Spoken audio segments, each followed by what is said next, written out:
Okay guys, so today we've got a question from a viewer from the last video I made, and he asks, when you talk to people, do you find yourself engaged and interested?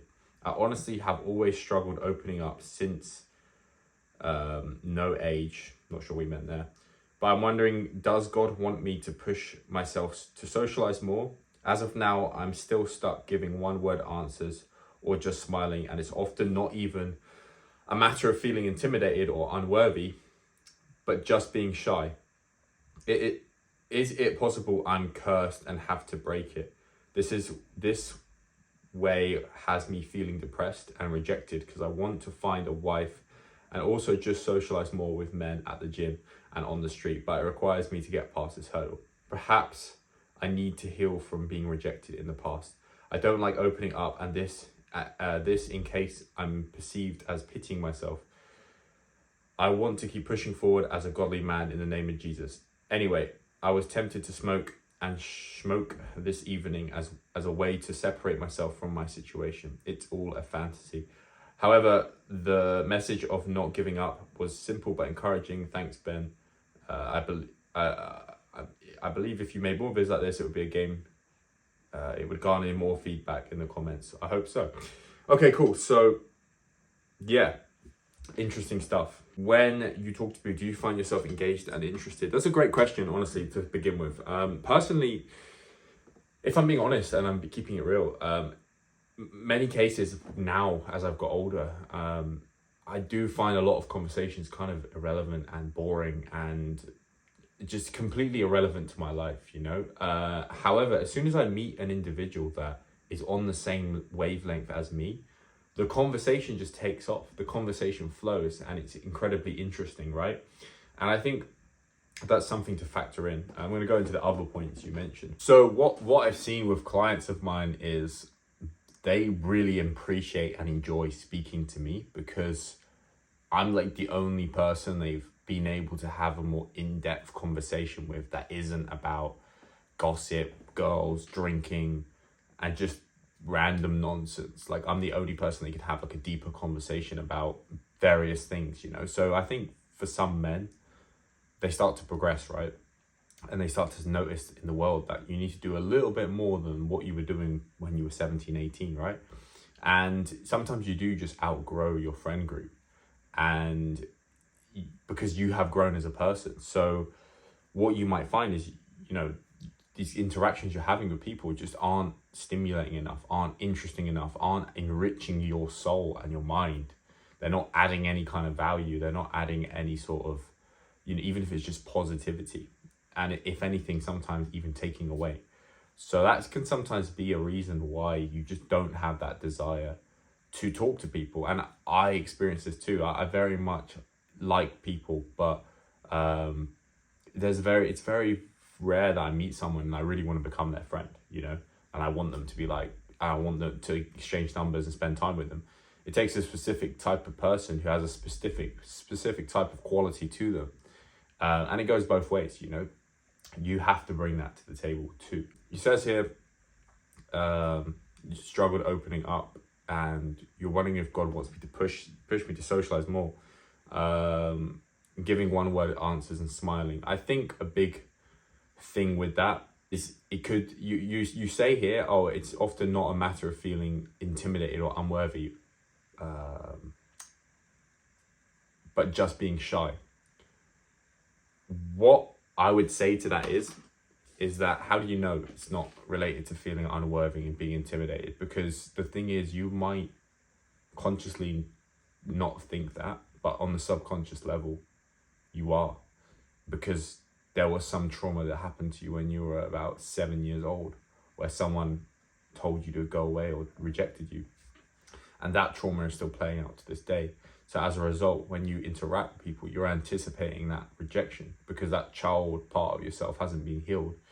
And that is creating you to act disproportionate to reality, right? You're acting in a way that doesn't make sense. Like, there's no reason to be intimidated. There's no reason to feel being like worried that you're going to get rejected. But because of that wound you've got from a childhood standpoint, that's how you're coming across. Now, believe it or not, I deal with this too. I deal with this too. Not so much now. And the thing that made a difference for me was individualized, like becoming more of an individual and doing my own thing, you know, paving my own path, not living in other people's worlds, but living in my own world, you know. So, and getting around those people where you do feel, because what you need to do is you need to analyze your life and you need to look at, okay, there's going to be situations where you hang out with people and you are full of confidence, you're full of energy, you feel great. I like to think there's got to be at least a couple of people you could think of when you do open up and you're more free and you're not so concerned. You need to ask yourself, why is that? And I reckon the reason for that is because you universally feel accepted within that group. So you don't have that fear of rejection anymore. So that's why you can act more open and freely. Whereas for some reason you're dealing with this kind of, you're dealing with this shyness, and it could just be a lack of competence. Could just be a lack of competence in your social skills. You know, you haven't spoken to enough people. You haven't shook enough hands.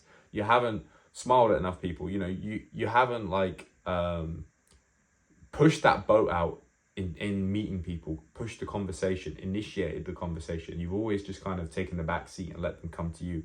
So maybe this is a calling to socialize more, to get yourself out there more, to try and speak to more people. And yeah, just like instead of just waiting for them to come to you, you go to them, you know, developing that kind of sense of courage. That's going to be an interesting thing. Like with what I do with the coaching and you know, social media as a whole, I meet so many people. I remember the first Zoom call I ever took, I was nervous just to take a Zoom call. I remember the first time I went live on TikTok, I was so nervous. Why?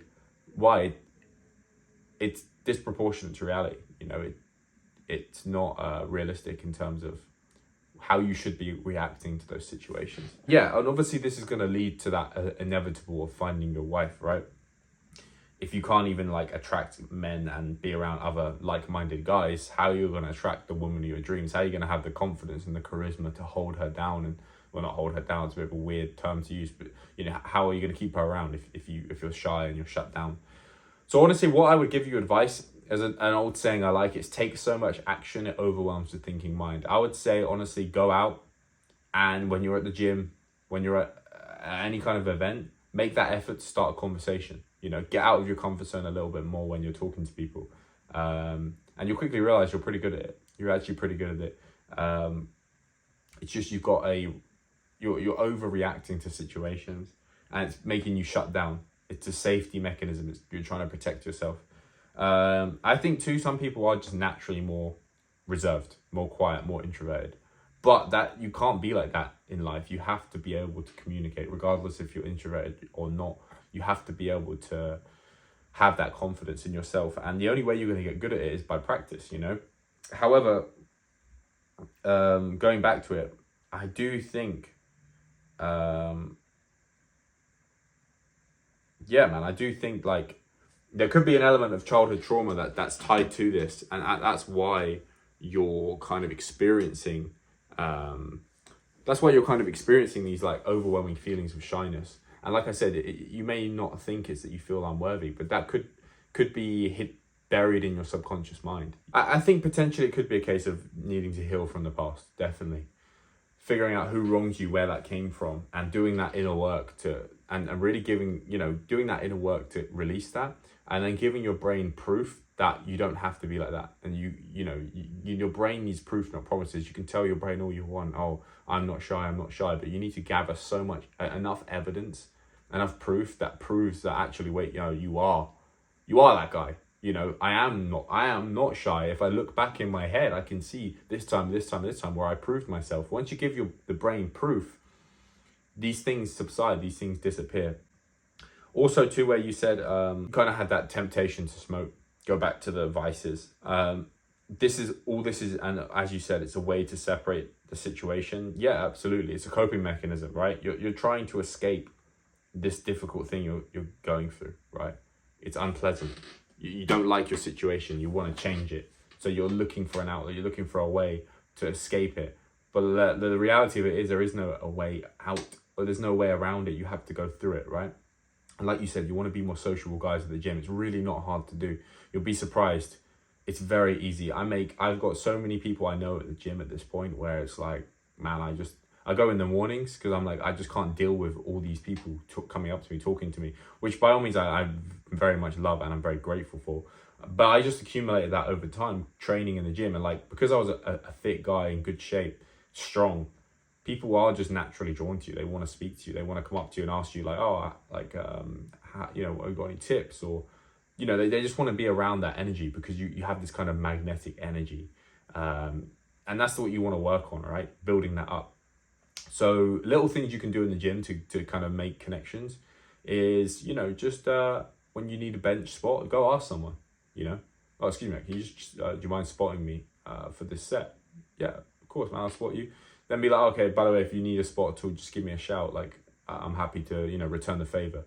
That's going to create like an opening, you know, where that person might actually come over to you and be like, hey man, do you mind spotting me? When you're spotting them, don't just spot them and be shy and not say anything. Say something, you know. Oh no, a good set, man. Like, what are you working up to? What's the next set going to be? Oh, okay, cool. Like, you know, oh, I haven't seen you much. Like something, you know, something like about them training, or oh, how's your session going? What's your next exercise? Oh, cool. Enjoy the rest of your session, right? Oh, my name's Dan. Nice to meet you. Whatever your name is, right? Throw that out there. That creates like a hook where they can potentially become a friend, or at least at the bare minimum, you're going to feel more relaxed and comfortable around them because they know you're not a weirdo and you're just a normal guy, right? And over time, as you do this, you're going to be able to develop more. I mean, the gym is a great place to meet people. It's a great place to socialize. You know, I go to the gym and like, I get invited to like meetups and like guys and groups of guys, oh, yeah, come to this like event thing we're going to. And I'm like, oh, cool. Like, so you can definitely meet a ton of cool people. And really what it takes is just being in the proximity of someone and striking up a conversation, you know. It takes a little bit of courage, it takes a little bit of confidence, and it's a risk sometimes, you know. But at the end of the day, if you pay someone a compliment, they're not exactly going to say no, are they? They're not exactly going to tell you to leave them alone. And you never know, they might want to speak to you too. But you want to become someone that people want to speak to, right? So you need to become valuable in some aspect. So if that is just purely training and becoming a sick in the gym, becoming super strong or super jacked or whatever it is, that's going to attract people to want to speak to you, and they're going to notice you. Trust me, when you're like a stacked guy in the gym, people just stare at you. I don't even know what it is like. You know, I know for me, I'm a tall guy, like I'm in decent shape. So people are like, oh, I'll go out with my friends at a bar or something, and people will come to, hey, I've seen you in the gym. Like, you're the super strong guy in the gym. And I'm like, I've never seen you before. Like, what? Like, this is crazy. So just know that there are people in that gym that want to be your friend, want to meet you. And all it's going to take is you just putting yourself out there a little bit more, you know. And all it takes is just one conversation to change everything. One conversation just creates one friendship. One friendship could lead to a whole bunch more, or just that guy you go to the gym with and train with, and that changes the game for you. So yeah, to tie it back to everything you've asked me, I would say clearly that's a part of you that you're not satisfied with, right? You feel like, okay, I'm not socializing enough. That's bothering you. You know, you don't feel satisfied in that area of your life. So that's your intuition, right? That's your internal tuition teacher. That's your internal teacher telling you what you need to do. So you just need to listen to that and take action on it, you know, and don't put too much pressure on it. Kind of just have it in the back of your head. The next opportunity that presents itself, you're going to actually, instead of just retreating and hiding away, you're going to try and actually see if you can expand a conversation a little bit more. That's what you need to do. You know, you don't need to walk up to someone and just be like, hey, my name's Thing. Nice to meet you. That's just a bit weird, you know. Let it happen organically. But there's probably times you've had opportunities to create a conversation with people and you haven't taken it because of that shyness. But now, when those opportunities represent themselves in the future, you know, okay, now I need to actually just be a bit more social here and try and make a bit more conversation. As I said too, it potentially has something to do with your childhood trauma, and there's not a whole lot you can do, or childhood trauma, or just trauma in general, right? Or being rejected in the past. Like I said, all you can do is erase that from your mind, forget the rejection, and you need to find evidence and build that confidence. Confidence comes from competence. It comes from accomplishments. The more you do something successfully, the more confident you're going to be, because you perceive that nothing is going to hold you back. So if you do 1,000 approaches and 990 of them go well, you're going to have so much confidence walking up to a girl, talking to her. But if you get rejected 10 times out of 10, you're going to be anticipating another rejection. You need to start retraining your mind and gathering evidence to suggest that actually you are confident. You need evidence. You can't just convince your mind by saying, oh yeah, I'm confident. No, you need actual proof, right? The brain needs proof, not promises. Erase all of the information and data that is saying otherwise, because it is not relevant to your progress. Erase it from your mind, and then just focus on gaining the data and the evidence to promote the fact that yes, you are not actually a shy person, right? But clearly this is an issue, as I said, that you need to solve. And I think you already know what the answer is. And I think it is just getting out there more. And I really hope that what I've said in this video is giving you a piece of the puzzle of what you need, and anyone else that may be going through a similar thing. And the piece of the puzzle you need to actually solve this and move away, move out of this problem that you're facing, right? So yeah, guys, I hope that was a useful piece of advice. I don't know how I managed to talk for so long. I don't know where it all comes from, but if you like this style of content, please by all means drop a like, drop a comment that you do like this content. And if you have a question yourself, please by all means share it in the comments, and I will make a video on it, giving you an in-depth answer. Just make sure you're putting in as much detail as you can, because the more you tell me, the more material I have to actually give a response and give the best answer I can, I can think of, right? So yeah, I hope you guys all enjoyed the video. I'll be back tomorrow with another video. So it's been a pleasure, everyone, and I hope you all have a beautiful day. Take care. Peace.